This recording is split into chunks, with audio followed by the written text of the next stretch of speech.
اور کھانا ان لوگوں کا جن کو اللہ نے کتاب دی ہے ان کا بھی تمہارے لیے حلال ہے، اور تمہارا کھانا ان اہل کتاب کے لیے حلال ہے۔ اب کھانے سے مراد کیا ہے کہ کیا وہ سور کھا رہا ہے تو ہم بھی سور کھائیں؟ نہیں۔ یا پھر وہ سیب کھا رہا ہے تو ہمارے لیے بھی سیب حلال ہے؟ نہیں، بلکہ کھانے سے مراد ہے ذبیحہ، کہ اگر ذبح کرنے والا جیو ہے یا کرسچن ہے اور وہ جانور ذبح کرتا ہے تو کرسچن سے کے ہاتھ سے بھی کٹا ہوا جانور ہم کھا سکتے ہیں، حلال ہے، اور جیو نے بھی اگر کاٹا ہے تو جیو کے ہاتھ سے بھی کٹا ہوا جانور ہمارے لیے حلال ہے۔ لیکن شرط یہ ہے کہ وہ جیو یا کرسچن کاٹے اللہ کے نام پر، کاٹے گاڈ کے نام پر، ضروری نہیں اللہ ہی بولے، اگر وہ with the name of God کر کے بھی کاٹ دیتا ہے تو کرسچن بھی کاٹ دے یا پھر جیو بھی کاٹ دے تو وہ جانور حرام نہیں ہے، وہ جانور حلال ہے، اور اللہ نے کہہ دیا تمہارا کھانا ان کے لیے حلال، ان کا کھانا تمہارے لیے حلال ہے۔ تو پتہ لگا کہ جیو کا جو گوشت آتا ہے، کیا کہتا ہے ورڈ میرے سامنے، کوشر کا جو گوشت آتا ہے، تو اگر آپ کو کنفرم ہے کہ جیو نے کاٹا ہے اور اللہ کے نام پر کاٹا ہے تو وہ کوشر کا گوشت بھی ہمارے لیے کھانا جائز ہے۔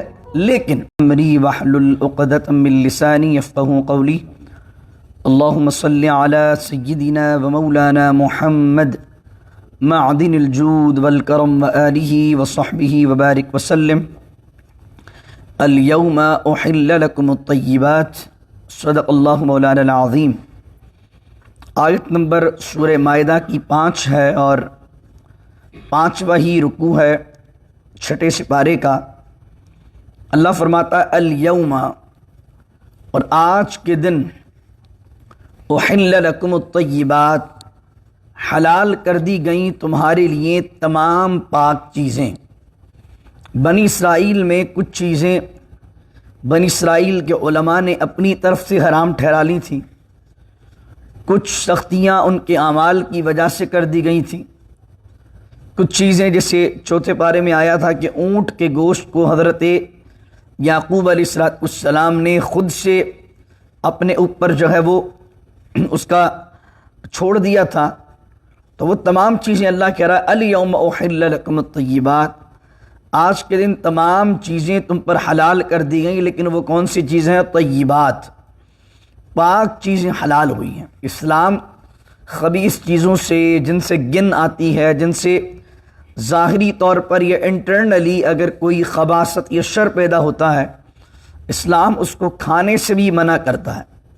اس کی وجہ کیا ہے کہ جب آدمی غلط چیزیں کھاتا ہے، اگر حرام چیزیں کھاتا ہے یا درندہ کھانا شروع ہو جائے، جانور اس طرح کے کھانا شروع ہو جائے جیسے شیر، چیتا، تو اس کے اندر سفاکیت پیدا ہو جاتی ہے۔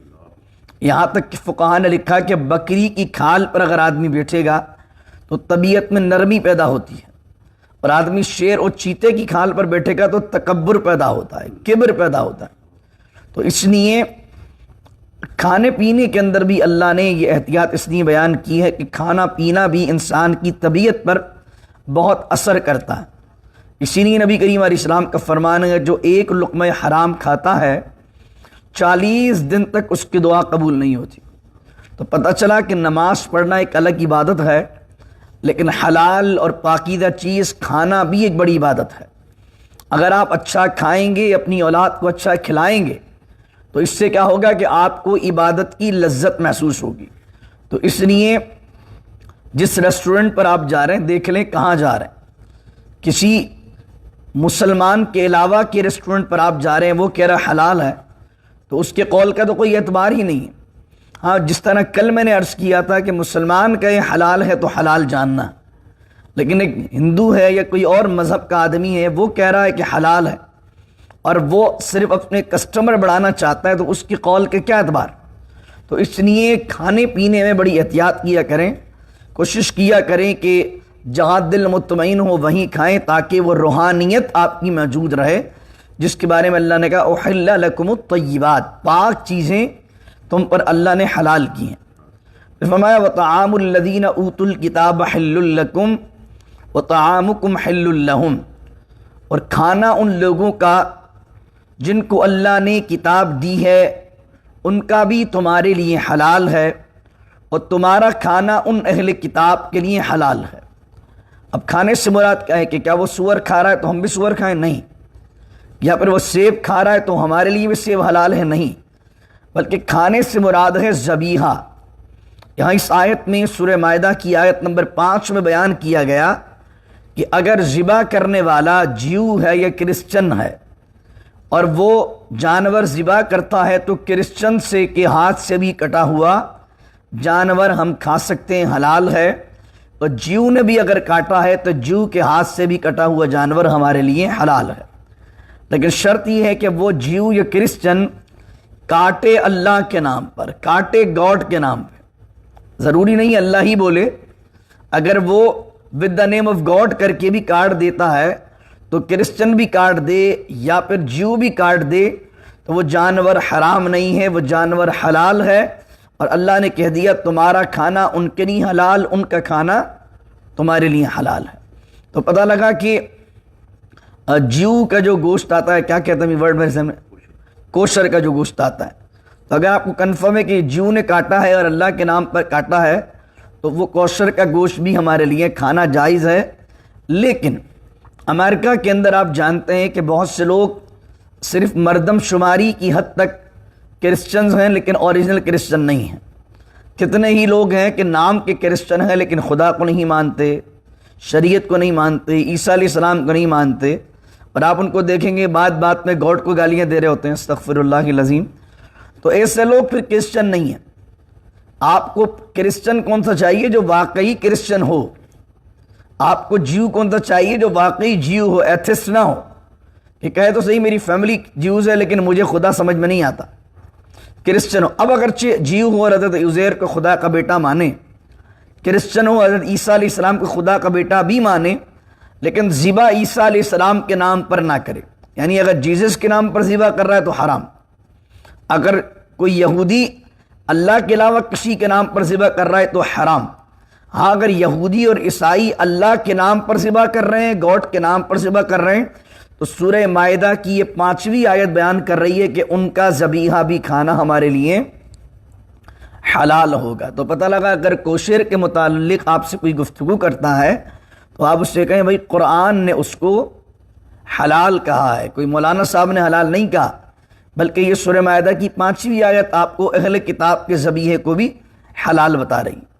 لیکن اگر کوئی سلاٹر ہاؤس کے اندر کوئی آپ کا امپلائی فار ایگزامپل جو ہے وہ جیو ہے، آپ کا امپلائی اگر کرسچن ہے، یا آپ جانتے ہیں کہ کسی سلاٹر ہاؤس کا آنر جو ہے وہ جیو ہے، یا کرسچن کوئی سلاٹر ہاؤس والا یا میٹ شاپ کا آنر جو ہے وہ کرسچن ہے، لیکن آپ کو یہ معلوم ہے، آپ نے تحقیق کر لی ہے، ایک تو وہ کرسچن ہے اور کاٹتا بھی گاڈ کے نام پر، تو اگر آپ کو یہ تحقیق ہو چکی ہے تو اب اس سے گوشت لینا جائز ہے، کھانا بھی جائز ہے، کھلانا بھی جائز ہے۔ پھر آگے فرمایا والمحصنات من المؤمنات، اور مومن عورتوں میں سے جو خاندانی اور پاکیزہ عورتیں ہیں ان سے تمہارا نکاح کرنا جائز ہے۔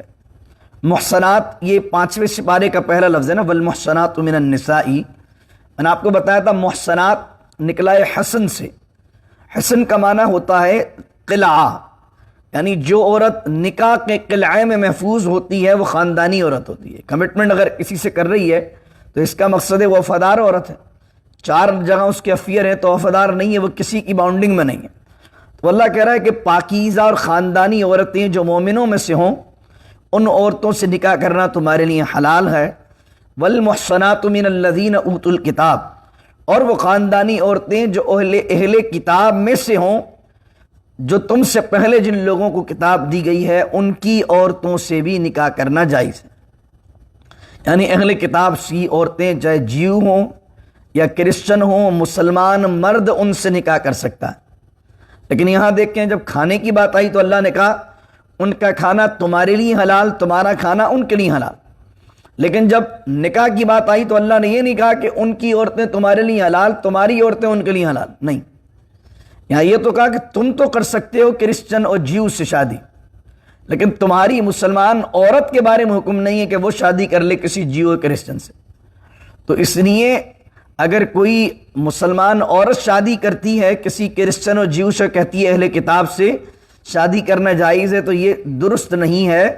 اہل کتاب عورت سے مسلمان مرد نکاح کر سکتا ہے، اور اس کو بھی احناف نے مکروہ لکھا ہے، لیکن جائز ہے، اور اس آیت کو محمول کب سے کیا؟ فرمایا یہ دیکھو پیچھے آیا تھا نا الیوم اکملت لکم دینکم، آج کے دن تمہارا دین مکمل کر دیا گیا۔ پھر اس سے پہلے والی آیت میں آیا تھا الیوم یئس الذین کفروا من دینکم، آج کے دن کافر تمہارے دین سے مایوس ہو گئے، یعنی مسلمان غلبے پر آ رہے تھے۔ تو یہ اس زمانے کے ساتھ خاص تھا جب مسلمانوں کا پاور تھا، مسلمان کا غلبہ تھا کافروں پر، اور مسلمانوں کے اندر مردوں کا ہولڈ ہوا کرتا تھا عورتوں پر۔ تو کیونکہ اہل کتاب کے اندر بہت ساری چیزیں ملتی جلتی ہیں، خدا پر وہ بھی ایمان رکھتے ہیں، ہم بھی رکھتے ہیں، نبیوں پر، نبیوں کا کانسیپٹ والا جو نظریہ ہے ان کا بھی ہمارا بھی ہے، کتاب کو وہ بھی مانتے ہیں، اللہ کی ہم بھی مانتے ہیں، آخرت کا عقیدہ ان کا بھی ہمارا بھی ہے، لیکن ان کے عقیدے میں تھوڑی گڑبڑ ہے کہ انہوں نے نبیوں کو خدا بنا لیا۔ تو بہت سارے عقائد ہمارے ملتے جلتے ہیں، تو اگر اہل کتاب کی کوئی عورت مسلمانوں کے نکاح میں آئے گی تو کیا ہوگا کہ ہو سکتا ہے کہ وہ مسلمان ہو جائے، اسلام کے قریب آ جائے، اور ابتدائی اسلام میں یہ واقعات بہت سے ہوئے۔ لیکن فقہاء نے لکھا اس دور میں کیا ہے، ایک تو سب سے بڑھ کر یہ کہ یہ دور سوسائٹی ہے عورتوں کی، مردوں کی نہیں ہے، عورتوں کا غلبہ ہے، عورت کے مزاج میں آدمی ڈھل جاتا ہے، مرد اپنے مزاج میں عورت کو نہیں ڈالتا۔ تو پہلے تو آدمی جو کرسچن اور جیو سے شادی کرنے کا سوچ رہا ہے، جرمنی سے مجھے ابھی کچھ دن پہلے کال آئی، تو ایک کرسچن سے وہ شادی کرنا چاہتا تھا بندہ، تو وہ کہہ رہا تھا مفتی صاحب جائز ہے کہ نہیں جائز ہے؟ تو میں نے کہا قرآن میں تو جائز لکھا، لیکن میں نے اس سے کہا کہ یہ بتاؤ کہ تم کتنے دیندار ہو، تمہیں اپنے دین کی کتنی نالج ہے، کیا تم نماز پڑھتے ہو کہ نہیں، کیا تم قرآن پڑھتے ہو کہ نہیں، کیا تمہیں حلال و حرام کی تمیز ہے؟ اس نے کہا حضرت نماز پڑھی نہیں پڑھی، میں خود دیندار اتنا نہیں ہوں۔ تو میں نے کہا اگر آپ دیندار خود نہیں ہو اور کسی کرسچن عورت سے شادی کرو گے تو اس تک دین کیوں کیسے پہنچاؤ گے؟ قرآن تو اہل کتاب عورتوں سے شادی کی جو حکمت رکھتا ہے وہ یہ رکھتا ہے تاکہ تم ایک عورت کو اپنے دین سے قریب کر دو، اور چونکہ تم گئے ہوئے ہو پاکستان سے جرمنی، تو ملک ہے اس لڑکی کا، وہ وہاں کی بون ہے، تم وہاں گئے ہو، تو بہت سے معاملات میں تمہیں نیڈ ہوگی عورت کی، عورت کو تمہاری نیڈ نہیں ہوگی، تو دبنا تمہیں پڑے گا، عورت کو نہیں پڑے گا۔ تو جب تم خود دیندار نہیں ہو تو اپنے دین کا انفلوئنس اس عورت پہ کیسے ڈالو گے؟ پھر مجھے بتاؤ کہ آنے والے وقت میں جو بچے پیدا ہوں گے ان کے بارے میں تمہارا کیا نظریہ ہے؟ وہ کس کے انفلوئنس کی طرف جائیں گے؟ تو اس نے مجھے کہا کہ لڑکی کہتی ہے کہ چلو میں تو تمہارے کہنے سے اسلام قبول کر لیتی ہوں، لیکن جو بچے ہوں گے ہم انہیں نیوٹرل چھوڑ دیں گے، نہ تم اپنا دین ان کو بتانا نہ میں اپنا دین بتاؤں گی۔ تو پھر میں نے اس کو سمجھایا نوجوان کو، تم بتاؤ کہ تم یہ گوارا کر سکتے ہو کہ تمہاری اولاد نیوٹرل ہو جائے، نہ اسلام قبول کرے نہ کرسچینٹی قبول کرے اور اسلام سے نکل جائے؟ تو پتہ چلا یہ جو آیت ہے اس سے پہلے جو آیت آئی تھی الیوم اکملت لکم کی، الیوم یئس الذین کفروا من دونکم کی، اگر آپ ان آیتوں سے ملائیں تو پتہ لگا یہ حکم اس وقت کے لیے خاص تھا جب مسلمانوں کا غلبہ تھا اور مردوں کا ہولڈ تھا، اور مرد انفلوئنس کرتے تھے، مسلمان انفلوئنس کرتے تھے، اثر چھوڑتے تھے عورت پر۔ کئی ایسے واقعات ہوئے کہ لوگ پہلے اہل کتاب کسی مرد مسلمان سے شادی کی اور بعد میں اسلام لے آئے۔ اس دور میں کیا ہے، اس دور میں آدمی کا اپنا ایمان خطرے میں پڑ جائے گا، تو بہتر یہ ہے کہ مسلمان عورت سے ہی شادی کرے، لیکن پھر بھی قرآن میں حکم دیا گیا ہے تو حرام تو نہیں کہیں گے، ناجائز بھی نہیں کہیں گے، لیکن اس دور کے اندر آج بھی امریکہ میں یا کہیں بھی کوئی بندہ کرسچن عورت سے شادی کر لیتا ہے یا یہودی عورت سے شادی کر لیتا ہے، لیکن وہ ہو یہودی اور عیسائی، دہریہ یا ایتھسٹ نہ ہو، تو اس کا نکاح بالکل جائز ہے۔ لیکن مسلمان مرد کا اہل کتاب عورت سے، مسلمان عورت کا اہل کتاب مرد سے نکاح جائز نہیں۔ تو اپنے بچوں کی بھی اس طرح تربیت کریں، اپنی بچیوں کو بھی دین کی تعلیم دیں۔ ایسا نہیں ہو کہ کل آپ کے گھر پر کوئی یہودی یا عیسائی لے کر کھڑی ہو جائے کہ بھائی مجھے تو یہ لڑکا پسند ہے، میں تو اس سے شادی کروں گی۔ اللہ اکبر۔ تو آپ کو معلوم ہے یہاں اس طرح کے واقعات ہوئے کہ مسلمان ماں باپ نے بڑے بطور مجبوری اہل کتاب میں شادی کر دی۔ اب مجھے بتاؤ جس بچی کو اپنے دین کی فکر نہیں ہے اور وہ بچی کہیں اور شادی اس نے کر لی ہے، تو آپ کے پوتے یا آپ کے نواسے جو پیدا ہوں گے ان کا دین کیا ہے؟ تو اس لیے بڑی اہمیت کی بات ہے کہ آپ اپنے بچوں کو دین میں رکھیں، انہیں بتائیں کہ ان کی باؤنڈریز کیا ہیں، ان کو بتائیں اپنی بچیوں کو، اپنے بچوں کو کہ بیٹا اگر کبھی دل بھی لگ جائے تو دل تمہارا مسلمان سے لگنا چاہیے، کسی عیسائی یہودی سے نہیں لگنا چاہیے، کیونکہ اس کی وجہ سے آپ کی نسلوں کا ایمان محفوظ رہے گا۔ پھر آگے فرمایا کہ اگر اہل کتاب عورت سے بھی شادی کر رہے ہو یا مسلمان مومن عورت سے بھی شادی کر رہے ہو تو اس کی شرط اللہ کہتا ہے اذا آتیتموہن اجورہن محسنین، کہ تم اہل کتاب عورت کو بھی مہر دینے والے ہو، یعنی اس کو بھی مہر دینا پڑے گا کیونکہ اس سے شادی ہو رہی ہے۔ اذا آتیتموہن، جب کہ تم اس عورت کو اس کا مہر دو، اور اہل کتاب سے بھی شادی کرنی ہے تو نبھانے کے لیے محسنین، اس کو اپنی حفاظت میں لانے کے لیے، غیر مصافحین، نہ کہ اپنی سیکسولی جو ڈیزائرز ہیں اس کو پوری کرنے کے لیے۔ غیر مصافحین کا معنی ہوتا ہے نہ کہ مستی نکالنے کے لیے، تو جو سیکسول ڈیزائر ہے آدمی نے اس نے شادی کی ہے، نبھانے کا کوئی ذہن نہیں ہے، تو اللہ تعالیٰ کہہ رہا ہے اہل کتاب سے بھی شادی کرو تو اس سے شادی بھی نبھانے کے لیے کرو۔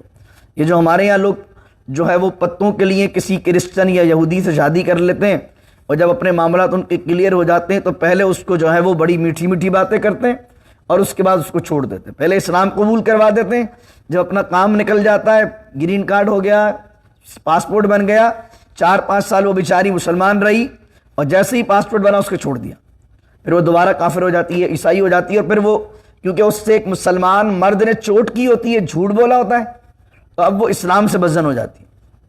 پہلے زمانے میں جاپان میں تھا تو اس زمانے میں جاپانی عورتیں مسلمان مردوں کو، پاکستانیوں کو، ہندوستانیوں کو بڑا پسند کرتی تھی، یہ بڑے نبھانے والے ہوتے ہیں۔ لیکن جب انہوں نے دیکھا کہ یہ کارڈ لینے کا پہلے کلمہ پڑھوائیں گے، مسلمان کروائیں گے، اس طریقے سے جیسے پوری زندگی نبھائے گا یہ، اور جب کلمہ پڑھا کے وہ بیچاری مسلمان ہو جاتی تو اس کے بعد جب اپنا معاملہ نکل گیا اس کو چھوڑ دیتے، وعدے وغیرہ کر آ کے جب اس کو چھوڑ دیتے تو پھر کیا ہوا، انہوں نے پوری ایک تحریک بنائی، اور باقاعدہ ریڈیو پر اور ٹی وی شوز میں ان کے انٹرویوز آتے تھے کہ یہ جو باہر سے گائجن آتے ہیں، گائجن کہتے ہیں اس بندے کو جو باہر ملک سے جاپان آیا ہے، تو گائجن جو آتے ہیں وہ کس طریقے سے اپنے پتے کے لیے کسی عورت کو ابیوز کرتے ہیں، اس کو پہلے کچھ کہتے ہیں اور بعد میں چھوڑ دیتے ہیں۔ تو ایک عورت جو اسلام میں آئی اور آپ کے چھوڑنے کی وجہ سے اسلام سے چلی گئی، تو بتائیے اسلام میں لانا اور اسلام سے جانے کا اس کا ریزن کیا بنا؟ آپ بنے۔ تو اس لیے اگر کسی بندی سے آپ شادی کر رہے ہیں، کسی لیے بھی کر رہے ہیں، اس کو سچویشن واضح کر دیں، آسرا نہیں دیں، اس کو بتا دیں کہ بھائی میرا مقصد کیا ہے، میں شادی کس لیے کر رہا ہوں، تاکہ اس کے سامنے پوری پکچر کلیئر ہو، تاکہ مستقبل میں اگر کوئی ایسا معاملہ ہوتا ہے تو اس کے ذہن میں پہلے ہی یہ معاملہ ہو کہ نہیں اس نے فرسٹ ڈے مجھے بتا دیا تھا، اس نے پہلے ہی دن مجھے بتا دیا تھا کہ میری سچویشن ایسی ہے، تو اس سچویشن پہ چلیں گے تو ہم نبھا سکتے ہیں، اور اگر یہ اصول نہ رہے تو ہم ہو سکتا ہے ہمارے درمیان جدائی بھی واقع ہو جائے، تو یہ پہلے ہی کلیئر کر دیا جائے۔ غیر مصافحین، فرمایا نہ کہ سیکسول ڈیزائرز کے نہیں ہو، ولا متخذی اخدان، اور نہ کہ ایسا ہو کہ آدمی چھپی ہوئی آشنائی کرے، یعنی نکاح کر لو، نہ کہ تم افیئر چلاؤ، یعنی ایک نکاح کیا ہوا ہے اور دیگر جگہ کوئی اہل کتاب عورت پسند آ گئی ہے، کوئی مومن عورت پسند آ گئی ہے، تو ولا متخذی اخدان، اخدان کہتے ہیں خدن سے نکلا ہے، خدن کا معنی ہوتا ہے وہ دوستی، وہ ساتھی جس سے آپ جنسی تعلقات رکھیں۔ ایک تو خدن کا معنی دوست بھی ہوتا ہے، لیکن جس دوست سے آپ اپنے جنسی تعلقات قائم کریں اس کو کہتے ہیں خدن۔ تو اللہ نے کہا کہ ایسا افیئر نہ چلاؤ کہ نکاح بھی نہ کرو، افیئر چلا کے اپنے سیکسول ڈیزائرز تم اس سے نکال رہے ہو، تو یہ جو ہے وہ جائز نہیں ہے۔ اگر کوئی عورت پسند آ گئی ہے، اس سے تم ملاپ کرنا ہی چاہتے ہو تو حلال طریقے سے آ جاؤ، نکاح کر لو اسے۔ اس لیے اسلام نے دیگر جگہ کیا ہے کہ ایک شادی کے بعد پابندی ہے، ایک کے بعد نہیں کر سکتے، آپ 10 افیئر رکھیں گے شادی ایک کر سکتے ہیں، لیکن اسلام نے کیا کیا، اسلام ایک افیئر کو بھی الاؤ نہیں کرتا، 10 تو بڑی دور کی بات۔ اسلام کہتا کوئی پسند آ گئی ہے تو 4 کی اجازت ہے، کرو، کس نے منع کیا؟ لیکن اللہ کہتا ہے لیکن وہ دوسرا جو ہو وہ صرف افیئر نہ ہو، ورنہ کیا کہا تھا کہ اگر سورہ نساء کے جو پہلے رکوع ہم نے پڑھا تھا کہ مثنا و ثلاث و رباع، 2 کرو، 3 کرو، 4 کرو، اور اگر درمیان ان 2 کے یا 3 کے یا 4 کے تم عدل نہیں کر سکتے تو کتنی کرو؟ 1 کرو۔ تو یہ ذہن میں رہنا چاہیے کہ نکاح کا کانسیپٹ کیا ہے۔ تو اس لیے اگر کہیں کوئی پسند بھی آ گئی ہے تو اس سے نکاح کرنا چاہیے، نکاح کے کلچر کو فروغ دیں۔ وَمَن يَكْفُرْ بِالْإِيمَانِ فَقَدْ حَبِطَ عَمَلُهُ، اور جو کفر کرے ایمان کے ساتھ، فقد حبط عملہ، تو اس کے تمام عمل برباد ہو جائیں گے، وَهُوَ فِي الْآخِرَةِ مِنَ الْخَاسِرِينَ، اور آخرت میں وہ نقصان اٹھانے والوں میں سے ہوگا۔ یہاں پر وَمَن یکفر بالایمان سے مراد یہ کہ ایک آدمی ایمان لے آیا ہے اور اب وہ کفر کر دیتا ہے، کفر کر دیتا ہے تو کیا ہو جاتا ہے؟ وہ مرتد۔ ایک ہے کافر جو اسلام لایا ہی نہیں ہے، اور ایک بندہ وہ ہے جو اسلام لے آیا اور پھر اسلام کو چھوڑ دے، اس کو کہتے ہیں مرتد۔ وَمَن یکفر بالایمان، اور جو کفر کے ساتھ، جو ایمان کے ساتھ کفر کرے، فقد حبط، حبط مانا برباد ہو جانا، ڈسٹرائے ہو جانا، اس کے تمام اعمال برباد ہو جاتے ہیں، وہ فی الآخرتی، اور وہ آخرت میں نقصان اٹھانے والوں میں سے ہوگا۔ اس لیے امام اعظم ابو حنیفہ نے مسئلہ لکھا کہ خدا نہ خواستہ اگر کوئی بندہ مرتد ہو جائے اور اس نے اپنی زندگی میں اپنا فرض حج ادا کر لیا تھا، تو مرتد ہونے کی وجہ سے جب وہ دوبارہ اسلام لائے گا، وہ پچھلا حج ضائع ہو گیا، اب دوبارہ حج کرنا پڑے گا اسے۔ پچھلی نمازیں ساری ختم، سب وائب ہو گئیں۔ تو اس لیے ایمان کا مسئلہ بڑا اہم ہے۔ تو اس طرح کی باتیں کہنے سے بچیں جس میں کلمہ کفر ہو، ایسی باتیں کہنے سے بچیں جس میں اللہ کی یا اس کے رسول کی یا قرآن کی گستاخی ہو، یا خدا نہ خواستہ آدمی کا ایمان چلا جائے تو زندگی بھر کے کیے ہوئے عمل برباد ہو جاتے ہیں، قرآن یہ کہہ رہا ہے۔ پھر آگے سنیے اگلی آیت، 2 آیتیں ہیں، انشاءاللہ اس درس کا اختتام کرتے ہیں، اور یہ 6 رکوع کا آغاز ہے۔ اللہ کہتا ہے یا ایھا الذین آمنوا اذا قمتم الی الصلاۃ۔ اب کیا ہوا؟ پہلے اللہ نے جو پہلا رکوع تھا سورہ مائدہ کا، اس میں کھانے کو کیا حلال ہے، پینے کو کیا حلال ہے، کون سے جانور حلال ہیں، کون سے جانور حرام ہیں، ان تمام چیزوں کا بیان کیا۔ اب اللہ تعالیٰ کہہ رہا ہے کہ جب تم پر یہ چیزیں ہم نے حلال کر دی ہیں تو تم اس کا شکر کرو گے، اور شکر کے اندر سب سے اہم عبادت کیا ہے؟ نماز ہے۔ اور نماز میں سب سے افضل چیز کیا ہے؟ کوئی نماز وضو کے بغیر، طہارت کے بغیر کامل نہیں ہوتی۔ تو ایک تو یہ تھا کہ آپ کھائیں تو آپ کا اندر پاک ہو، اور جب آپ نماز کریے کھڑے ہوں تو آپ کا وضو ہونا چاہیے تاکہ آپ کا جسم پاک ہو۔ تو اللہ کہہ رہا ہے یا ایھا الذین آمنوا اذا قمتم الی الصلاۃ، ایمان والوں جب تم کھڑے ہو نماز کی طرف، یعنی جب تم نماز کا ارادہ کرو تو کیا کرو؟ پہلی چیز فاغسلوا وجوہکم، وضو میں ہیں 4 فرض، کتنے ہیں؟ یہ جو ہم شروع میں ہاتھ دھوتے ہیں، کلی کرتے ہیں، ناک پہ پانی چڑھاتے ہیں، یہ ساری چیزیں ہیں سنت۔ کیا ہے؟ سنت ہے۔ وضو کا پہلا فرض کیا ہے؟ وضو کا پہلا فرض ہے فاغسلوا وجوہکم۔ فاغسلوا کا معنی غسل کرو، دھو۔ کس کو دھو؟ وجوہکم۔ وجہن کا معنی چہرہ، اور وجوہ اس کی پلورل آئی، اور دھو اپنے چہروں کو۔ تو پہلا فرض کیا ہوا؟ کیا ہوا؟ چہرہ دھونا۔ اب چہرہ کتنا دھونا ہے؟ جہاں سے بال ہمارے اگنا شروع ہوتے ہیں، یہاں سے لے کر ٹھوڑی کے نیچے تک، اور ایک کان کی لو سے دوسری کان کی لو تک، یہ ہے پورا چہرہ۔ بعض اوقات لوگ کیا کرتے ہیں؟ اس طرح پانی چھپ چھپ کر کے مارتے ہیں، اتنے حد سے تو پانی بہہ جاتا ہے، کان کی جو یہ لو ہے یہ سوکھی رہ جاتی۔ جب یہ ایریا اگر آپ کا سوکھا رہ گیا تو یہ بھی تو چہرہ ہی تھا نا آپ کا، یہ ایریا۔ تو اگر یہ ایریا آپ کا خشک رہ گیا تو آپ کو پتہ ہے قرآن میں چہرہ دینا وضو میں کیا ہے؟ تو اگر آپ کا چہرہ صحیح طرح نہیں دھلا تو آپ کا وضو نہیں ہوا، وضو نہیں ہوا تو نماز نہیں ہوئی۔ کتنے لوگ ہیں جو وضو ہی صحیح نہیں بناتے؟ جب وضو صحیح نہیں بتاتے تو بتاؤ نماز کے کیا حال ہوگا؟ پھر وہ نماز میں برکت کہاں سے آئے گی؟ نماز میں روحانیت کہاں سے آئے گی؟ تو وضو کو صحیح بنائیے۔ وضو جب کرے اپنے بچوں کو بھی صحیح طرح سکھائیے کہ یہ جو بال شروع ہو رہے ہیں یہ پورا کا پورا چہرہ ہے، اس کو اچھی طرح لے لیجیے۔ داڑھی ہے تو داڑھی کا خلال کر لیجیے، ٹھیک ہے۔ پھر آگے فرمایا دوسرا فرض کیا ہوا؟ ایدیکم الی المرافق، اور ایدیکم کا معنی ہوتا ہے ہاتھ، یدن مانے ہاتھ، ایدیا مانے دونوں ہاتھ، وہ ایدیکم اور اپنے ہاتھوں کو دھو، فغسلوا وہ پیچھے والا ورب بھی آئے گا، اور اپنے ہاتھوں کو دھو، الی المرافق، مرافق کا معنی ہوتا ہے کوہنیاں۔ اب مرافق الا آ گیا تو الا معنی ہوتا ہے مرافق سمیت، including elbow, not until elbow, دونوں میں فرق ہے۔ انکلیوڈنگ ایلبو میں اور انٹل ایلبو میں فرق ہے۔ کچھ لوگ یہاں تک ہاتھ دھوتے ہیں، حالانکہ ہاتھ دھونے اوپر تک، کوہنیاں آپ کے وضو میں شامل ہیں، کوہنیوں تک نہیں، کوہنیوں سمیت۔ تو اس لیے کچھ لوگ کیا کرتے ہیں؟ اس طرح چلو میں لیا پانی، 1 2 3، 1 2 3۔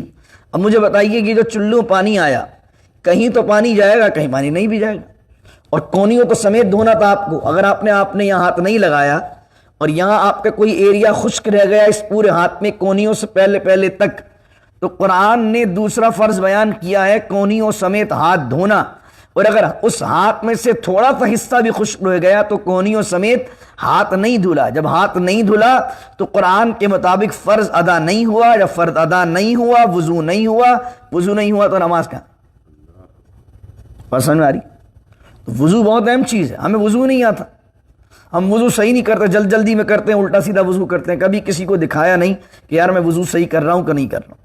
اب آ جائیے چوتھے فرض کی طرف. چوتھا فرض ہے وَامْسَحُوا بِرُؤُوسِكُمْ. پہلے کہا تھا فَاغْسِلُوا, دھو, یہ ایک ورب استعمال ہوا تھا. اب آیا دوسرا ورب وَامْسَحُوا بِرُؤُوسِكُمْ, اور مسح کرو اپنے سر کا. اپنے سر کا کیا کرو؟ مسح کرو. اب یہاں مسح سے مراد کیا؟ امام شافعی فرماتے ہیں سر کے 3-4 بالوں پر بھی مسح ہو جائے تو مسح ہو جاتا ہے. امام مالک رحمۃ اللہ علیہ فرماتے ہیں کہ پورے سر کا مسح کرنا فرض ہے. امام اعظم رحمۃ اللہ علیہ فرماتے ہیں پورا سر نہیں, بلکہ امام اعظم فرماتے, کیونکہ اللہ نے سر فرمایا, امام اعظم فرماتے ہیں پورے سر کا نہیں بلکہ چوتھائی سر کا مسح کرنا یہ ہے فرض, یہ ہے واجب. چوتھائی سر کیا ہے؟ جتنی ہماری پیشانی کا سائز ہے نا, یہ اتنا ایریا یہاں پر مسح کرنا فرض ہے. یعنی اگر کسی نے ہاتھ گیلا کر کے یوں بھی رکھ لیا تو اس کا کیا ہو گیا؟ مسح ہو گیا. یہ ہے واجب اور جو فرض چیز ہے. لیکن سنت کیا ہے؟ سنت یہ کہ آپ پورا ہاتھ, یہ جو انگلی ہے اور یہ جو آپ کا انگوٹھا, یہ چھوڑیے اور اس کو لے کے جائیے پورے یہاں تک, گدی تک. گدی کے بعد اب یہ انگلیوں کے ساتھ نہیں آنا بلکہ ان ہتھیلیوں کے ساتھ آنا ہے. یہ ہتھیلیوں کے ساتھ یوں آئے, اس کے بعد آپ نے کانوں کا خلال کیا تو کانوں کا خلال بھی فرض نہیں ہے بلکہ کیا ہے؟ سنت ہے. تو یہ ہے سنت طریقہ.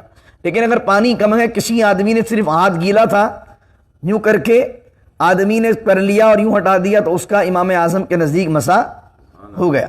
پھر فرمایا کہ چوتھا فرض ہے وَأَرْجُلَكُمْ إِلَى الْكَعْبَيْن, اور کعبین کا معنی ہوتا ہے ٹخنا, ٹھیک ہے, اور اپنے پیروں کو دھو ٹخنوں سمیت. پھر الا آ گیا, ناٹ انٹل, انکلوڈنگ, ٹھیک ہے. ٹخنے کو کیا کہتے ہیں انگلش میں؟ ذہن میں میرے نہیں آ رہا. انکل, ہاں. وہ ارجلکم الی الکعبین, یعنی including uncle, not until uncle. یعنی آپ کو ٹخنوں سمیت دھونا ہے, نہ کہ ٹخنوں تک دھونا ہے. بہت سے لوگوں کے ٹخنے جو ہوتے ہیں, جو انکلز ہوتے ہیں, وہ انکلز ہی خشک پڑے ہوتے ہیں. اب وضو بنا کے آ رہے ہیں, نماز پڑھ رہے ہیں. اب یہاں پر ایک ہے قرات میں وَأَرْجُلَكُمْ, کچھ لوگ کہتے ہیں وَأَرْجُلَكُمْ نہیں ہے, ایک قرات ہے وَأَرْجُلِكُمْ, لام کے نیچے زیر ہے. فرق کیا ہے اس میں؟ وہ کہتے ہیں کہ اہل سنت کے نزدیک وَأَرْجُلَكُمْ, رجل معنی ہوتا ہے پیر, وَأَرْجُلَكُمْ لنک ہے کون سے ورب؟ 2 ورب آئے نا, ایک تو آیا ورب دھونا اور دوسرا ورب کیا آیا؟ مسح کرنا. دونوں ورب ہے نا. تو اہل سنت اس کو جوڑتے ہیں دھونے کے ورب کے ساتھ. وہ کہتے ہیں پیروں کو دھونا فرض ہے. اور شیعہ آپ دیکھیں گے وضو کے اندر, شیعہ جو ہوتے ہیں وہ شیعہ وضو میں پیر دھوتے نہیں ہیں, پیروں کا کرتے ہیں مسح. ان کے نزدیک شیعوں میں مسح ہے. وہ کہتے ہیں بھائی, ہم پوچھتے کہاں لکھا ہوا ہے؟ تو وہ کہتے ہیں قرآن میں لکھا ہوا ہے. دیکھو پہلے کیا کیا اللہ نے, فَاغْسِلُوا وُجُوهَكُمْ وَأَيْدِيَكُمْ, اور اپنے چہروں کو دھو, اپنے کونیوں سمیت ہاتھ دھو. پھر آیا دوسرا ورب وَامْسَحُوا, اور تیسرا کام کیا کرو؟ وَامْسَحُوا بِرُؤُوسِكُمْ, اور اپنے سر کا مسح کرو. وَأَرْجُلَكُمْ إِلَى الْكَعْبَيْن, تو کہتے ہیں وَأَرْجُلَكُمْ إِلَى الْكَعْبَيْن کا جو آبجیکٹ ہے, اس کا جو لنگ بنے گا وہ وَامْسَحُوا کے ورب کے ساتھ بنے گا. ہم یہ کہتے ہیں کہ بھائی اگر مسح صرف اللہ نے یہاں مسح کی بات کی ہوتی, تو یہاں مسح کی بات ہوتی تو ٹخنوں تک یا انکلوڈنگ اینکلز کہنے کی حاجت نہیں تھی. کیونکہ مسح میں آپ یہ نہیں بیان کرتے ہو کہ کہاں سے کہاں تک, بس مسح کر لیا, ہاتھ پھیر لیا. اس میں ضروری تھوڑی ہے یہاں تک پانی بہے کہ یہاں تک نہیں بہے. جب الی الکعبین کہہ دیا تو الی الکعبین یہ خود بتا رہا ہے کہ یہاں دھونا ہے. اور وہ ارجلکم کو لنک کریں گے ہم فَاغْسِلُوا کے ورب کے ساتھ. اور دوسری چیز یہ کہ ابو داؤد میں بھی حدیث ہے, اور شیعوں کی ایک کتاب ہے تہذیب الاحکام, اس میں بھی حدیث ہے. اس میں کہ نبی کریم صلی اللہ علیہ وسلم کے صحابہ حضور کے ساتھ سفر کر رہے تھے, حضور آگے نکل گئے, تو صحابہ کرام کچھ دیر سے حضور کے پاس آ کر ملے. عصر کی نماز کے وقت ہوا, حضور علیہ السلام نماز پڑھانے لگنے والے تھے کہ صحابہ جلدی جلدی وضو کر کے آئے اور صحابہ کی ایڑیاں خشک رہ گئیں. نبی کریم علیہ السلام نے فرمایا ویل للعقاب من النار, 3 مرتبہ فرمایا, اور خرابی ہے ان ایڑیوں کے لیے, وہ جہنم میں جانے والی ہیں جو سوکھی رہ گئیں. تو پتہ لگا حضور علیہ السلام نے یا مسا کا ذکر نہیں فرمایا بلکہ سوکھے ہونے کا ذکر فرمایا. اور کوئی سوکھی چیز گیلی تب ہی ہوتی ہے جب اسے دھویا جاتا ہے. تو یہ تہذیب الاحکام جو کہ شیعوں کی کتاب ہے اور ابو داؤد کی بھی حدیث ہے. لیکن اگر ومسحو بھی مانا جائے تو ومسحو ہمارے یہاں جو اہل سنت ہیں وہ ومسحو کا معنی بھی لیتے ہیں پیروں میں اور دھونے کا معنی بھی لے لیتے ہیں. دونوں باتیں کمپلیٹ ہو جاتی ہیں اور یہ سب سے بہترین مذہب ہے. ہم کہتے ہیں وہ ارجلکم الی الکعبین کے اندر یہ ہے کہ اگر آپ نے موزے نہیں پہنے ہوئے, موزے کو عربی میں کہتے ہیں خفین. کیا کہتے ہیں؟ مسح علی الخفین. آپ عربیوں کو دیکھیں گے, عربی کیا کرتے ہیں کہ وہ جوتوں پر مسح کر لیتے ہیں. اور مجھ سے اکثر لوگ کہتے ہیں حضرت ہم کمپنی میں ہوتے ہیں یا کہیں ہوتے ہیں تو پاؤں تو واش بیسن میں نہیں ڈال سکتے. تو اب کیا ہوتا ہے کیونکہ اچھا نہیں لگتا برابر میں گورا ہاتھ دھو رہا, بولا یہ کیا کر رہا بھائی, پاؤں اندر ڈال دیا اس نے. یا پھر کمپنی کے اندر بھی ہوتا ہے تو پاؤں نہیں دھو سکتے تو کیا مسح کر سکتے ہیں. تو جوتے پر مسح کرنا ٹھیک نہیں, کیونکہ اصل میں خفین آیا ہے. خفین کا معنی ہوتا ہے موزہ, جوتا نہیں ہوتا حدیث شریف. اور جو آپ کو موزہ بھی کون سا ہونا چاہیے, جس موزے کے ذریعے سے پانی پیر تک نہ پہنچے. وہ کون سا موزہ ہوگا؟ یہ نہیں جو ہم لوگ موزے پہنتے ہیں شوز میں, یہ تو کپڑے کا موزہ ہوتا ہے. اگر اس پر پانی ڈالیں گے تو پانی کہاں جائے گا؟ اندر جائے گا. تو وہ مسا کا وہ تو دھل گیا. یعنی اگر آپ نے پانی گیلا لگایا اس پر تو آپ کا اگر وہ اتنا پتلا موزہ ہے تو وہ پھر مسا تو نہیں ہوا, تو دھل ہی گیا. تو یہ ہے موزہ چمڑے کا موزہ, جو اس زمانے میں چمڑے کے موزے ہوتے تھے. یا پھر کیا اس کا جو تلا ہے وہ تلا چمڑے کا ہو, یا اس کا جو اپر ہے وہ چمڑے کا ہو, یا دونوں چمڑے کے ہوں. اور وہ کیا ہے اینکلز کو اس نے پکڑا ہوا ہو, لیکن یہ کہ رسی سے باندھا ہوا نہیں ہو, بلکہ اس طرح اس کی گرپ ہو کہ آدمی اس کو پہنے تو اس نے ٹخنے تک ہو یا ٹخنوں کو سمیٹا ہوا ہو. اور اگر آدمی اس پر مسا کر لے گا تو مسا کرنا جائز. یہ عام جو ہے وہ جوتے ہیں, جو شوز ہیں, یا پھر یہ جو عام جو ہمارے یہاں کپڑے کے موزے ہوتے ہیں, ان پر مسا کرنا جائز نہیں. کیونکہ حدیث میں جو الفاظ ہیں وہ جوتے کے الفاظ نہیں ہیں بلکہ خفین کے الفاظ ہیں. اور خفین جوتے کو نہیں کہتے, کس کو کہتے ہیں؟ اور موزہ کون سا ہونا چاہیے؟ چمڑے کا. تو اکثر آپ عربی آپ سے بحث کریں گے تو آپ کہیں گے بھائی ہم قائل ہیں, ہم موقف ہمارا بھی ہے کہ موزے پر مسا ہوتا ہے, لیکن تم کر رہے ہو جوتے پر, ہم کریں گے موزے پر. کیونکہ آپ جوتے پر کریں گے لیکن جوتا لے کر جائیں گے مسجد میں؟ نہیں. مسجد میں لے کر کیا جاتا ہے آدمی؟ ساکس لے کے جاتا. اگر چمڑے کا آپ نے پہنا ہوا تو چمڑے کا تو آپ پہلی صف میں لے کے آ جائیے. یہ تھوڑی آپ نے جوتے پر مسا کر لیا تو جوتا لے کے پہلی صف میں آ جائیں گے. تو کہنے کا مقصد ہے لاجیکلی بھی یہ بات سمجھ میں آتی ہے. پھر درجنوں دلائل ہیں, ابھی میرا وہ موضوع نہیں ہے, لیکن میں آپ کو بتا رہا ہوں کہ وَأَرْجُلَكُمْ إِلَى الْكَعْبَيْن کے اندر اگر مسا کا معنی لیں گے تو اہل سنت کہتے ہیں یہ مسا ہے موزے پر, اور اگر موزے نہیں پہنے ہوئے تو پھر ورب کو جوڑیں گے دھونے کے ساتھ, وہ دھویا جائے گا. اللہ اکبر. پھر فرمایا کہ وَإِن كُنتُمْ, یہ تو ہو گئی وضو کی بات کہ اگر نماز کے لیے کھڑے ہونے والے ہو تو یہ 4 چیزیں کرنی ہو. تو وضو میں کتنے فرض ہوئے؟ اور اس کے علاوہ جتنی چیزیں وہ کتنی کیا ہیں؟ سنت ہیں. اب اللہ کہہ رہا ہے غسل کی بات, وَإِن كُنتُمْ جُنُبًا فَطَّهَّرُوا, اگر تم جنبی ہو. جنبی کسے کہتے ہیں؟ جنبی کہتے ہیں اس شخص کو کہ جس کے شرمگاہ کے مقام سے جو چیز بالغ ہونے کے بعد نکلتی ہے وہ نکل جائے, یا رات کو سوتے ہوئے احتلام ہو جائے, یا میاں بیوی کے درمیان فزیکل ریلیشن قائم ہو, اگرچہ آدمی کا انزال نہ بھی ہو, لیکن ملاپ اگر ہو گیا ایکچولی تو جب بھی جو ہے وہ آدمی پر غسل فرض ہو جائے گا. میری بات سمجھ رہے ہیں؟ میں بڑے ڈھکے چھپے الفاظ میں آپ کو بتا رہا ہوں کہ اگر فوراً پھر ملاپ ہو بھی گیا لیکن آدمی کا انزال نہیں, یعنی ڈسچارج نہیں ہوا آدمی, تو وہ یہ نہ سوچے کہ میں ڈسچارج تو ہوا ہی نہیں, تو ہو سکتا ہے مجھ پر غسل نہیں ہے. اگر آدمی کا مقام اس مقام کے اندر چلا بھی گیا اور اگرچہ ڈسچارج نہیں ہوا, انزال نہیں ہوا, تب بھی دونوں پر غسل کرنا فرض ہو جائے گا. ٹھیک ہے؟ تو اللہ کہہ رہا وَإِن كُنتُمْ جُنُبًا، اور اگر تم جنبی ہو، فَطَّهَرُوا، تو پاکی اختیار کرو، طہارت اختیار کرو، یعنی کہ غسل کرو۔ وَإِن كُنتُم مَرْضَىٰ، لیکن اگر تم مریض ہو، او علی سفر، یا پھر سفر میں ہو، او جاء احد منکم من الغائط، یا تم میں سے کوئی ڈھلان والی زمین سے آئے۔ یہ میں پہلے بیان کر چکا ہوں، یاد ہے آپ کو میں نے کہا تھا کہ ڈھلان والی زمین سے مراد کیا؟ اس زمانے میں لوگ جو استنجا وغیرہ کے لیے جاتے تھے وہ جاتے تھے ڈھلان والی زمین میں، وغیرہ اگر اس آیت کا آپ ڈھلان والی زمین کے اندر کر دیں گے تو اس کا مقصد ہو جائے گا کہ کوئی ڈیلس کے ڈاؤن ٹاؤن جائے تو پھر وضو کر لے۔ ڈاؤن ٹاؤن کا مطلب کیا ہوگا؟ ڈھلان ہو گئی نا۔ تو اب غائط کا جو اوریجنل ترجمہ ہے وہ تو ہے ڈھلان والی زمین، لیکن قرآن کو آپ ورڈ ٹو ورڈ سمجھیں گے تو آپ کو بات بہت سی جگہ سمجھ میں نہیں آئے گی۔ اس کو سمجھیے کہ بات کہی کیا جا رہی ہے۔ غائط اس لیے کہا کہ اس زمانے میں لوگ جاتے تھے کھیت کھلیان میں، جو ڈھلان کی زمین ہوتی تھی وہاں ریسٹ روم کے لیے جاتے تھے۔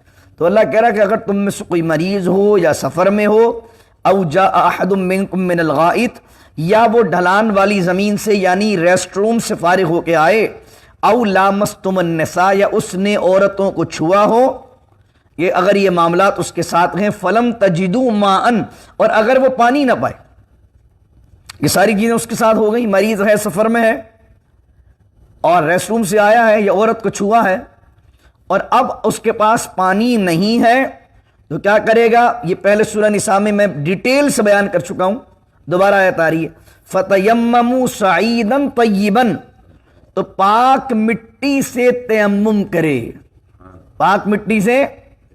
اب یہ مٹی سے مراد میں نے کہا تھا صعیدن کا معنی ہوتا ہے مٹی کا چہرہ، اس سے مراد کیا؟ مٹی کی ہر قسم، چاہے وہ ٹائل ہے چاہے وہ پتھر ہے، ضروری نہیں اس پر ڈسٹ بھی لگی ہو۔ میں نے آپ کو بیان کیا تھا کہ ایسا نہیں ڈسٹ اٹھا کے منہ پہ لگا لو آپ۔ اللہ کیوں چاہتا ہے تیمم؟ تاکہ اگر پانی نہیں بھی ہے تو آپ کو پتا ہونا چاہیے کہ ایک پریکٹس کرنی ہے، اس کے بعد ہی نماز پڑھنی ہے، تاکہ آپ کو طہارت کی اہمیت زیادہ یاد رہے۔ اور یہ آیت کب نازل ہوئی تھی؟ یہ والی آیت کے سورہ نساء کی ہے، اس میں اختلاف ہے۔ یہ کب آیت نازل ہوئی تھی؟ یہ ڈیٹیل واقعہ میں ادھر سنا چکا آپ کو کہ حضرت عائشہ کا ہار گم ہو گیا تھا، یاد آیا آپ کو؟ رضی اللہ عنہ، حضرت عائشہ کا ہار گم ہو گیا تھا، لوگ ہار ڈھونڈنے لگے، نماز کا وقت ہو گیا، پانی نہیں تھا۔ حضرت ابو بکر آئے اور حضرت ابو بکر نے ڈانٹا سید عائشہ کو کہ ہار کا خیال کیوں نہیں رکھتی ہو؟ حضور آرام کر رہے تھے، حضور اٹھے، وہی نازل ہوئی کہ حبیب پانی نہ پائے تو کیا کریں؟ اسید بن حدیر کہتے ہیں اے ابو بکر، یہ تمہاری آل کی پہلی برکت نہیں ہے، اللہ نے تمہاری آل کی وجہ سے دیکھو ایک اور مسلمانوں کو آسانی عطا فرمائی۔ تو تیمم کی آیت نازل ہوئی۔ لیکن یہ امام شافعی کیا فرماتے ہیں؟ بہت سے لوگ کہتے ہیں نا یار شافعی والا معاملہ بھی لے لو، حنفی والا معاملہ بھی لے لو۔ امام شافعی فرماتے ہیں کہ عورت کو چھونے سے وضو ٹوٹ جاتا ہے۔ اپنی بیوی سے بھی ہاتھ ملا لیا آپ نے، وضو گیا آپ کا۔ ان کی دلیل کیا ہے؟ ان کی دلیل ہے یہ جملہ او لامستم النساء۔ مسک، لمس یا لمس کا معنی ہوتا ہے چھونا، ٹچ کرنا۔ وہ کہتے ہیں قرآن میں اللہ نے کہا او لامستم النساء، یا تم میں سے اگر کوئی عورت کو چھو لے اور وہ پانی نہ پائے تو کیا کرے؟ کیا کرے؟ تیمم کرے نا، بتائیے تو صحیح، کیا کرے؟ تیمم کرے۔ تو یہاں او لامستم النساء سے مراد کیا؟ جس نے عورت کو ٹچ کر لیا اس کا وضو گیا، وہ ہو گیا ناپاک۔ امام اعظم فرماتے ہیں بھائی ہم مستم النساء سے مراد چھونا نہیں ہے، لامستم النساء سے مراد ہے وہ فزیکل ریلیشن جو میاں بیوی میں قائم ہوتا ہے، وہ ریلیشن یا مراد ہے، ٹچ کرنا مراد نہیں۔ تو اس لیے اگر کوئی شخص، ویسے تو مجھ سے ابھی ایک ڈاکٹر صاحب نے سوال کیا تھا کہ ہماری جو کولیگس ہوتی ہیں ان سے ہم ہاتھ ملاتے ہیں، تو کیا ہاتھ ملا کر ان کے بعد ہم وضو کر سکتے ہیں کہ نہیں کر سکتے، یا وضو ہم پر لازم ہو جاتا ہے کہ نہیں ہو جاتا؟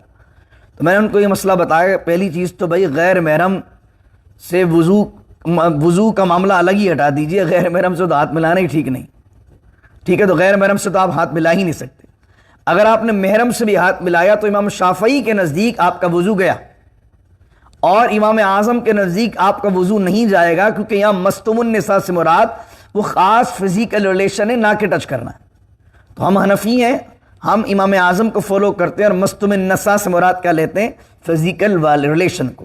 تو اللہ کہہ رہا ہے کہ فتیمموا صعیدا طیبا، پاک مٹی سے تیمم کرو۔ اور تیمم کیسے کرنا ہے؟ یاد ہوگا آپ کو، دو فرض میں نے بتائے تھے، پہلے ایک فرض نیت کرنا، دوسرا فرض کیا تھا اگر یاد ہو تو؟ فامسحوا بوجوہکم، اپنے چہروں کا کیا کرو؟ مسح۔ اور کیا کرنا ہے؟ پہلے ہاتھ مارنے، اس کے بعد یہ چہرے کا کر لیا آپ نے مسح، وَأَيْدِيكُم مِّن، اور دوسرا کام کیا کرنا ہے؟ آپ کو اپنے ہاتھوں کا آپ کو مسح کر لینا، ٹھیک ہے؟ یہ دو مسح ہو گئے، اس مٹی کے ذریعے سے آپ کا وضو ہو گیا، یعنی آپ پاک ہو گئے۔ اب آپ چاہے نماز پڑھ لیں، آپ چاہے تراویح پڑھ لیں۔ اللہ اکبر۔ ما یرید اللہ لیجعل علیکم، اللہ نہیں چاہتا ہے کہ تم پر تنگی کرے، تمہیں مشکل میں ڈالے، اللہ نہیں چاہتا، کیونکہ اگر اللہ لازم کر دیتا، نہیں بھائی کہیں سے بھی ڈھونڈ کے لاؤ پانی، پتال سے بھی لاؤ ڈھونڈ کے پانی، وضو ہی کرنا ہے، غسل فرض ہو گیا تو نہیں، نہر ہی ڈھونڈ کے لاؤ۔ لیکن اللہ دیکھیں، میں نے کہا نا اسلام کو آپ دیکھتے ہیں، میں کل ہی الطاف بھائی سے ایک بات کر رہا تھا، یار جب قرآن کو پڑھتے ہیں تو قرآن اور حدیث، جو اللہ کا قرآن ہے، مصطفیٰ کی حدیث ہے، جو صحابہ کا دین ہے، اس میں آپ کو ریلیکسیشن دکھتی ہے، فلیکسیبلٹی دکھتی ہے، اس میں آپ کو دکھتا ہے کہ اگر یار کہیں مشکل میں پھنس گئے ہو تو دوسرا آپشن موجود ہے۔ لیکن یہ جو لوگوں نے دین کو بنایا ہوا ہے، سب نے نہیں، کچھ لوگوں نے جو دین کو پھیلایا ہوا ہے، وہ دین کو اس طرح بیان کرتے ہیں کہ جیسے آپ کو ہلنے کی گنجائش نہیں، پاؤں بھی نہیں ہٹا سکتے آپ نے پاؤں اٹھایا یہ پڑا کوڑا آپ کے، مطلب آدمی اس طرح اتنی سختی اور اتنی ایکسٹریمزم دکھاتے ہیں دین میں کہ آدمی بولتا ہے کہ یار بس ذرا سے 1 انچ میں ادھر ہوا یا ذرا سے 1 انچ ہوا گیا۔ دین آپ جب قرآن کا پڑھتے ہیں تو دین لوگوں کو والا نہیں لیجئے، دین وہ لیجئے جو قرآن نے بیان کیا، دین وہ لیجئے جو حدیث نے بیان کیا، دین وہ لیجئے جو میرے صحابہ نے سمجھا، دین وہ لیجئے جو ہمارے ائمہ نے آسانی پیدا کی۔ یہ جو لوگ ہوتے ہیں نا جو 4-5 چیزوں پکڑ کے اتنی سختی دکھاتے ہیں، وہ سمجھتے ہیں ان 4 چیزوں میں ہی سارا دین ہے۔ اور آپ یہ دیکھیں کہ یہاں پر ایک بندہ عورت سے فزیکل ریلیشن کر رہا ہے، ریسٹ روم سے ہو کر آیا ہے، سفر میں ہے، مریض ہے، پانی نہیں ہے، تو کیا کر لے؟ فوراً اللہ نے ریلیکسیشن دے دی، اور پھر اللہ ریلیکسیشن دینے کے بعد یہ کہہ بھی رہا ہے کہ اللہ تمہارے لیے مشکل نہیں چاہتا۔ بھائی جب اللہ مشکل نہیں چاہتا تو تم کون ہوتے ہمارے لیے مشکل پیدا کرنے والے؟ اللہ نے پہلے پارے میں کیا پڑھا تھا ہم نے؟ یرید اللہ بکم اليسر ولا یرید بکم العسر، اللہ اے میرے بندے تیرے لیے مشکل نہیں چاہتا، اللہ آسانی چاہتا ہے۔ تو دین کا مزاج پتہ کیا چلا؟ حضور کا فرمان بھی کیا ہے؟ آسانی پیدا کرو، مشکل پیدا نہ کرو۔ تو پتہ لگا ان ساری آیتوں سے اور اس آیت سے پتہ کیا چلا؟ دین میں مشکل کام کرنا اچھا ہے یا آسان کام کرنا اچھا ہے؟ یعنی آپ کہیں کہ میں جتنا ہارڈ اور مشکل کام کروں گا اللہ کے قریب ہو جاؤں گا، نہیں، یہ فلسفی غلط ہے۔ ہندو مذہب تھوڑی ہے کہ آپ گھٹنوں کے بل مندر کی 100 سیڑھیاں چڑھیں گے تو اللہ راضی ہوگا۔ یہاں حضور علیہ الصلوۃ والسلام کا جو دین ہے، سیدہ عائشہ فرماتی ہیں حضور کے سامنے اگر ایک مشکل کام ہوتا، ایک آسان کام ہوتا، حضور علیہ الصلوۃ والسلام آسان کام کو اختیار فرماتے۔ یہ حضور کا، ورنہ حضور سے بڑھ کر متقی کون ہے؟ حضور سے بڑھ کر تقوی والا کون ہے؟ کس لیے؟ تاکہ امت مشکل کام کرنے کو دین نہ سمجھے۔ جب نبی نے آسان کام کیا تو نبی سے بڑھ کر متقی کون ہوگا؟ تو اللہ تعالیٰ چاہتا ہے آدمی آسان کام کرے تاکہ دل سے کرے، مشکل کام کر بھی لیتا ہے آدمی تو مجبوری سے کرتا ہے۔ آدمی کے لیے اللہ چاہتا ہے کہ صرف یہ پریکٹسنگ کروانا مقصود نہیں ہے، تمہارے دل سے عبادت کروانا مقصود ہے۔ آخری آیت پڑھتے، ما یرید اللہ لیجعل علیکم من حرج، اللہ نہیں چاہتا کہ تمہارے لیے بنا دے حرج، مشکل، تنگی، ولکن یرید لیطہرکم، لیکن وہ تو چاہتا ہے تمہیں پاک کر دے، وہ تو چاہتا ہے یہ تمام احکام دے کر کہ تم پاک رہو، ناپاک نہ رہو۔ ولیتم نعمتہ علیکم، اور یہ چاہتا ہے کہ تم پر اپنی تمام نعمت کر دے، اپنی نعمت تم پر تمام کر دے، تمہیں نعمتوں سے نوازے۔ کیوں؟ لعلکم تشکرون، تاکہ تم اس کی نعمت کا شکر کرو۔ تو اللہ تمہارے لیے آسانی چاہتا، مشکل نہیں چاہتا، اپنی نعمت تم میں عطا کرتا ہے، کس لیے؟ تاکہ دین میں ملنے والی آسانیوں پر، اس کی نعمتوں پر تم کیا کرو؟ شکر کرو۔ واذکروا نعمت اللہ علیکم، اور یاد کرو اللہ کی نعمت کو جو اس نے تم پر کی ہے۔ یاد کرو اللہ کی نعمت کو۔ یہاں کون سی نعمت مراد ہے؟ علماء نے کہا ہر نعمت، ہر نعمت کو یاد کرنا یہ مسلمان کی ذمہ داری ہے۔ اللہ نے ہمیں آنکھ کی دولت دی، اللہ نے ہمیں مالی دولت سے سرفراز فرمایا، اولاد عطا فرمائی، گھر بار عطا فرمایا، عزت عطا فرمائی، تو اللہ کہہ رہا ہے میری نعمت کو یاد کرو۔ اور پھر علماء نے لکھا سب سے بڑی نعمت کون ہے؟ محمد النعمت اللہ صلی اللہ علیہ وسلم۔ یہ جو ہم میلاد کرتے ہیں، میلاد مناتے ہیں ربیع الاول کے اندر، تو کچھ فرقے کہتے ہیں کہ یہ جائز نہیں ہے۔ ہم کہتے ہیں دیکھو اللہ کیا کہہ رہا، وَاذْكُرُوا نِعْمَتَ اللَّهِ عَلَيْكُمْ، اللہ کی نعمت جو تم پر اللہ نے کی ہے اس کو کیا کرنا ہے؟ یاد کرنا ہے، شکر کرنا ہے۔ تو دنیا میں سب سے بڑی نعمت ہمارے پاس کیا ہے؟ سرکار کی ذات۔ حضور علیہ الصلوۃ والسلام اس دنیا میں آئے، اللہ کی نعمت ہمیں ملی، حضور کے ہم امتی ہیں، یہ نعمت اللہ کی ہے۔ تو حضور جس دن دنیا میں آئے ہم اس اللہ کی ملنے والی نعمت پر شکر کرتے ہیں، اور وذکروا نعمت اللہ، اللہ کی جو ہم پر نعمت ہوئی ہے اس نعمت کا ذکر کرتے ہیں۔ تو میلاد جو ہے اس نعمت کا نام ہے، تو اس کو بدعت کرنا صحیح نہیں، بلکہ میلاد کرنا وذکروا نعمت اللہ علیکم کی آیت سے یہ مستحب ہے، جائز ہے، بلکہ قرآنی حکم ہے۔ فرمایا وَمِیثَاقَهُ الَّذِی وَاثَقَکُم بِہ، اور یاد کرو اس وعدے کو جس وعدے کو تم نے ہمارے ساتھ باندھا ہے۔ بیعت رضوان اور بیعت عقبہ دونوں مرادیں اس سے، کہ جہاں پر حضور علیہ السلام کے ہاتھ پر انہوں نے بیعت کی، اسلام پر چلیں گے، اسلام کا ساتھ دیں گے، تو فرمایا جو وعدہ تم نے میرے نبی سے کیا ہے وہ وعدہ تم نے ان سے نہیں کیا، وعدہ ہم سے کیا ہے، تو ہمارے وعدے کی پاسداری کرو۔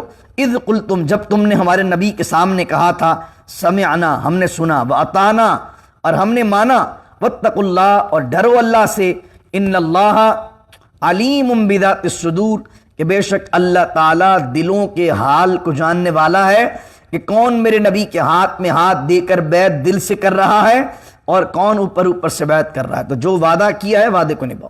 دعا کیجیے اللہ رب العزت سے اللہ تعالیٰ ہمیں پاکیزہ کر دے، ہمارے دل کو پاکیزہ کر دے۔ نبی کریم علیہ الصلوۃ والسلام نے فرمایا جس نے وضو بنایا اور وضو بنا کر کہا اشہد ان لا الہ الا اللہ وحدہ لا شریک لہ واشہد ان محمدا عبدہ ورسولہ اللہم اجعلنی من التوابین واجعلنی من المتطہرین۔ وضو فرماتے ہیں جو ہر وضو کے بعد یہ عمل کرے، وضو فرماتے ہیں اللہ جنت کے 8 دروازے اس کے لیے کھول دیتا ہے، جس سے چاہے جنت میں داخل ہو جائے۔ نبی کریم صلی اللہ علیہ وسلم نے فرمایا صحابہ سے، ایک شخص کا گھر ہے نہر کے پاس اور وہ ہر دن میں 5 مرتبہ اس نہر سے غسل کرتا ہے، تو تم بتاؤ کیا اس کے جسم پر میل باقی رہے گا؟ صحابہ نے کہا یا رسول اللہ جس کے گھر پر کے پاس نہر ہو 5 مرتبہ نہائے تو اس کے پاس میل کیسے باقی رہے گا؟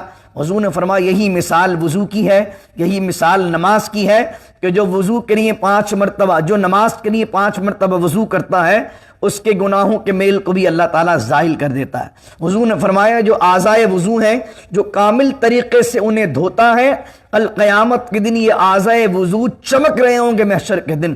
اللہ اکبر۔ تو اچھی طرح وضو کی عادت بنائیے۔